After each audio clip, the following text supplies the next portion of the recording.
દેશના પ્રથમ વડાપ્રધાન પંડિત જવાહરલાલ નહેરુની પુણ્યતિથિ નિમિત્તે ભરૂચ જિલ્લા કોંગ્રેસ સમિતિ દ્વારા એક વિશેષ શ્રદ્ધાંજલિ કાર્યક્રમનું આયોજન કરવામાં આવ્યું હતું. કાર્યક્રમની શરૂઆતમાં ઉપસ્થિત કોંગ્રેસના હોદ્દેદારો અને કાર્યકરોએ દેશના ઘડવૈયા પંડિત જવાહરલાલ નહેરુના ચિત્ર પર સૂતરની આંટી અને ફૂલહાર અર્પણ કર્યા હતા. ત્યારબાદ 2 મિનિટનું મૌન પાળીને દેશ માટેના તેમના બલિદાન અને સમર્પણને યાદ કરી ભાવભીની શ્રદ્ધાંજલિ આપવામાં આવી હતી.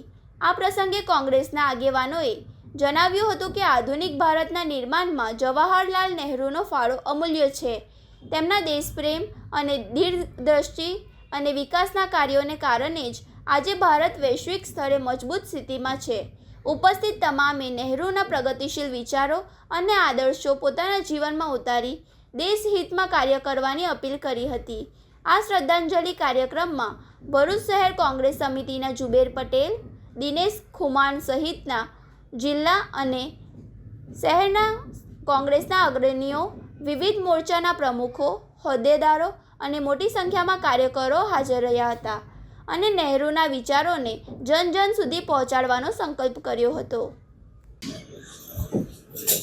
આઝાદ ભારતના પ્રથમ વડાપ્રધાન,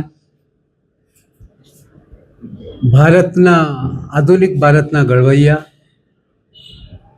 ભારત રત્ન એવા પંડિત જવાહરલાલ નહેરુજીની પુણ્યતિથિએ આજે ભરૂચ કોંગ્રેસ સમિતિ દ્વારા એમને શ્રદ્ધાસુમન અર્પિત કર્યા અને એમના કાર્યોને યાદ કર્યા.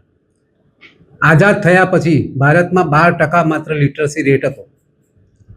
ઉદ્યોગો નગણ્ય હતા.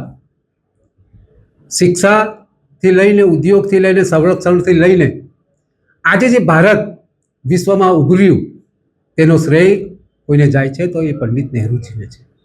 આઈઆઈટી, આઈઆઈએમ, એમ્સ તેમજ ઉદ્યોગો, ડેમ્સ, રેલવે, રોડ, રસ્તા સંપૂર્ણ ભારત બનાવવામાં જો કોઈકનો ફાળો હોય તો એ પંડિત નહેરુજીનો છે અને આજે અમે સૌ એમને યાદ કરી રહ્યા છીએ, શ્રદ્ધાસુમન અર્પિત કરી રહ્યા છીએ.